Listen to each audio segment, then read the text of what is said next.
Meet the new Mercedes-Benz CLE Class Coupe and Cabriolet. This is what you get when you meld the successor to the C-Class Coupe and Cabriolet and the E-Class Coupe and Cabriolet into the one model family. It's bigger, it's roomier, it's faster, it's more economical and more technologically advanced.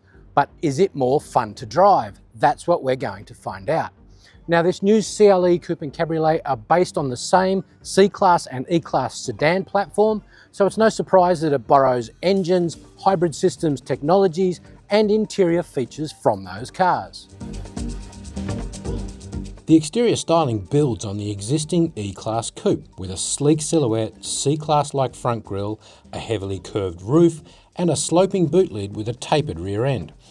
LED headlights flank the bonnet, and Mercedes says power domes in the bonnet and prominent rear wheel haunches draw links to the range-topping SL Roadster.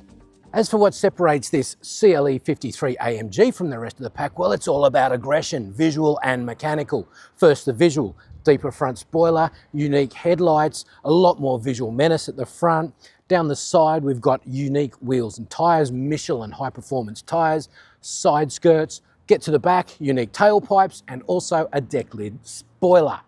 Now, you may have also noticed those wheel arches. How can you not? The front wheel arches are 58mm wider than the standard CLE Coupe. The rear's 75mm wider, and that's all for performance, which we'll get to shortly.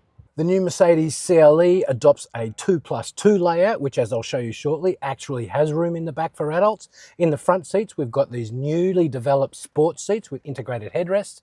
They have a 4-way lumbar support, heating and cooling, and the leather in this case is not, it's Artico, but if you want, you can get Napa leather. The sports front seats have been designed exclusively for the CLE, and all grades have a memory function. When the 17-speaker Burmester 3D sound system is optioned, it includes 2 speakers in each front seat at ear level for a particularly immersive experience.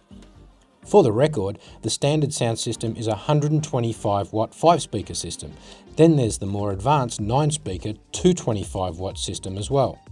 Now, as I said before, a lot of what we see in here is shared with the C-Class and E-Class, and that includes 12.3-inch driver instrument display, 11.9-inch portrait infotainment system, and on the AMG models, this 6-spoke AMG flat-bottom steering wheel with a couple of interesting AMG dials there that we will play with shortly. There's also a head-up display on this one. We believe that on Australian spec lesser CLEs, that will be optional. Mercedes-Benz's MBUX third generation system has all the expected functionality and can integrate your smartphone. I'm not sure why we keep calling them smartphones, surely by now they're just phones. It also has Benz's latest Hey Mercedes voice command integration, plus a just talk function which negates the need to say Hey Mercedes, but is only active when the car has just one occupant.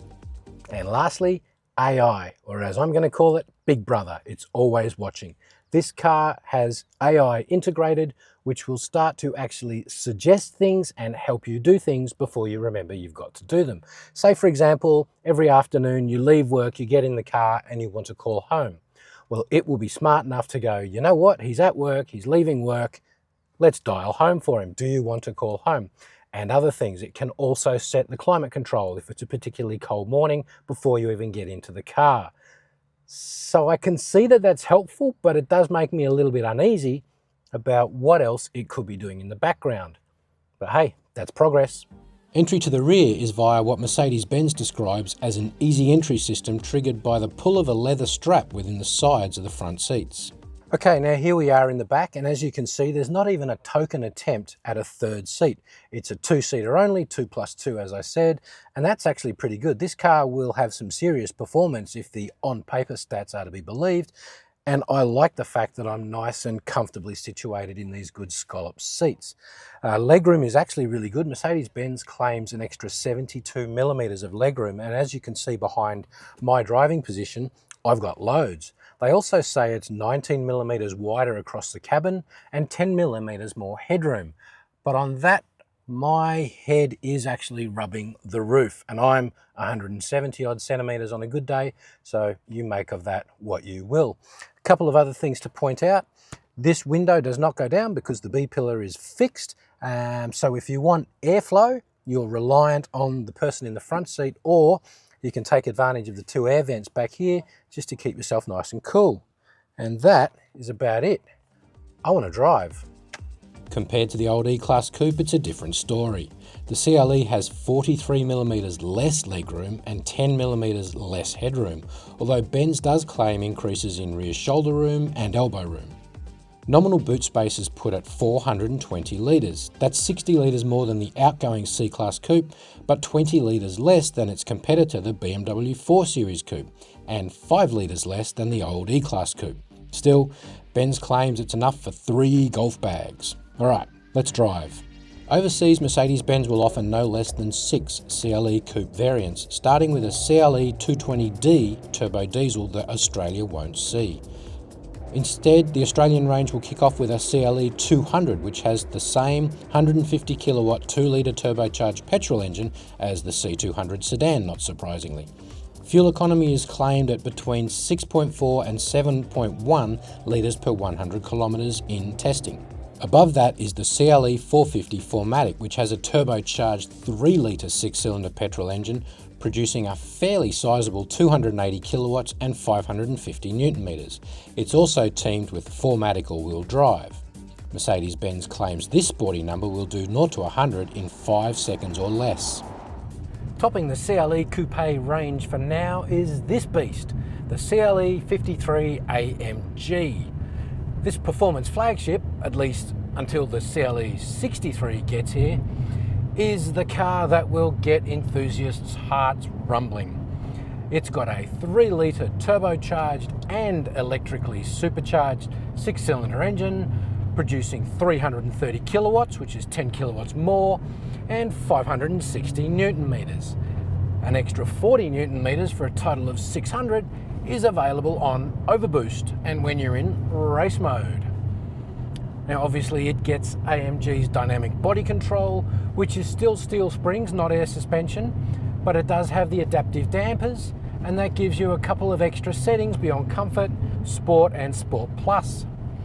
There's also race mode, but I'm not 100% sure whether that does anything further to the actual suspension than you get in Sport Plus. What I do know is that when you're in race mode, the CLE53's 4MATIC all-wheel drive system can be up to 100% rear. It also has a drift mode, but I'm on a public road here right now, so I won't be exploring drift mode. It is a quiet mountain road, so I will have the chance to turn this little dial out of comfort. Let's go for sport. Let's go for Sport Plus for now, and let's see what we've got. Now this is a heavy car. It weighs quite a bit, 2 tons in fact, 2 tons exactly, and yet it's capable of 0 to 100 in 4.2 seconds, or if you use launch control, 4 seconds flat. And that's quite impressive. What's also impressive is how much grip I'm finding through the corners. There's a bit of crudeness there as I put the foot down. Sport Plus, I feel like the car's trying to guess what I'm doing. The transmission feels a bit over-eager. Of course, it's Mercedes-Benz's 9-speed, but AMG's done a bit of work to make it faster, sharper, try and anticipate what you want a bit more, and it's definitely doing that. I'm not using the paddles, I'm leaving it to change the gears, and it's definitely picking a good gear. Perhaps just a bit, yeah, it's a bit overwrought.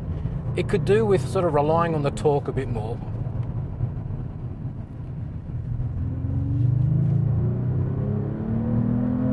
Speaking of torque, it's got plenty. Oh, that really hauls. Steering's quite sharp, very direct. This has rear wheel steering as well, so it's turning in quite quickly. Not a lot of feel though. I'm not getting a lot of feel through the front end. I can feel it tugging a bit as I power out of the corners, and I think that's the car playing with the all-wheel drive, giving it a bit more front wheel drive to pull me straight. But I don't have a lot of feel for what the car's doing. Let me up it now.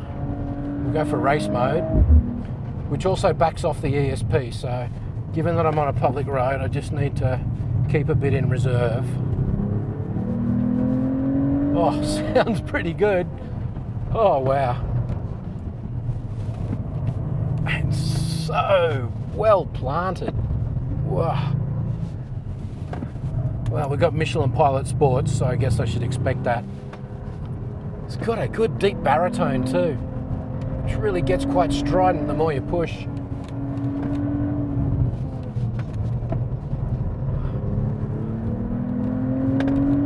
Oh, yeah, I could really get to like this. Oh wow, those brakes are, yeah, maybe it needs bigger brakes. It's got 370mm front, 4 pistons, 360mm rear, but they're really doing a lot of work to slow up a 2-ton car, plus me, plus my lunch.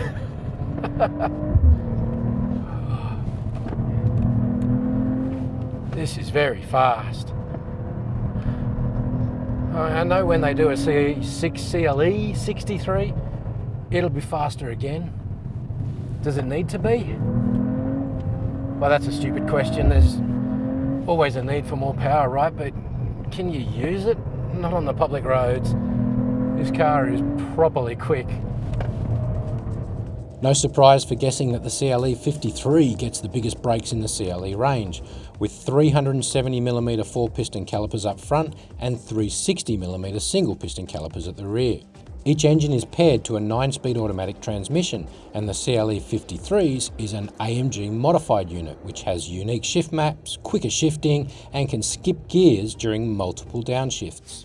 The CLE53's Dynamic Select driving program includes modes like Slippery, Comfort, Sport and Sport Plus. There's also an Individual, each of which modifies the response behaviours of the engine, transmission, suspension and steering. It can also influence the car's ESP and all-wheel drive system. In fact, the CLE53's 4MATIC system can completely decouple the front axle to reduce fuel consumption when it's not needed or wanted, or invoke a drift mode, which basically makes it a pure rear drive vehicle. Rear axle steering is standard on the AMG, as is 3-mode steering and independent ride control, which tunes the adjustable dampers for a more dynamic drive. Anyone wanting to experience drift mode, however, will need to tick the AMG Dynamic Plus pack, which also includes active engine mounts and red painted brake calipers. The steering wheel is also upgraded to include steering wheel buttons for easy access to drift mode and race mode. Okay, now that's a quick rundown of the CLE Coupe. There's a couple of points I need to fill you in on the CLE Cabriolet, which at this stage is not going to get the AMG treatment, but it is a part of this range. I've had a look at it earlier today. Here's a quick pre-record when I run you through the differences between the Cabriolet and the Coupe. Come back to me when you're done. Not surprisingly, the CLE Cabriolet is based on the CLE Coupe, but it has this multi-layered fabric electrically operated roof, which goes down in 20 seconds, comes back up in another 20 more. While I tell you the other differences about the Cabriolet, let's see it in action. Okay, this time around, fully electric roof, no hydraulics, so it's quieter. The Cabriolet also has air cap, which is a deflector on top of the windscreen, another one behind the occupants, to stop them being buffeted. We've also got air scarf, hot air vents in the seats to keep you warm on colder days. The optional seats, there we go, we have actually finished. All right, well, we may as well put it up again and let's see how it goes. Those optional leather seats have an infrared coating which keeps them 12 degrees cooler on hot days. Now, boot space is impacted, 385 litres compared to the 420 in the Coupe, but it's only 295 litres when the roof is down. And lastly, additional weight. That makes the car 135 kilos heavier than the Coupe. That's it. There you have it. All right, there you go. So the one thing we don't know about the Cabriolet, the Coupe, the CLE53 AMG is Australian spec and Australian pricing. Until that comes in, it's hard to be definitive. All I can tell you is I really enjoyed driving this car. It is a real weapon. It does have its limitations, but I wonder if that's some areas where the CLE63 can really step up and carve out its own high performance niche. Till we drive that car, can't say any more. That's it from me. I hope you've really enjoyed this video. It hasn't been a tough day in the office, let's be honest. If you've enjoyed it, you know the deal. Give us a like, I'd really appreciate it. Subscribe to Drive and hit that notification bell so that when Drive drives new cars, you see it first.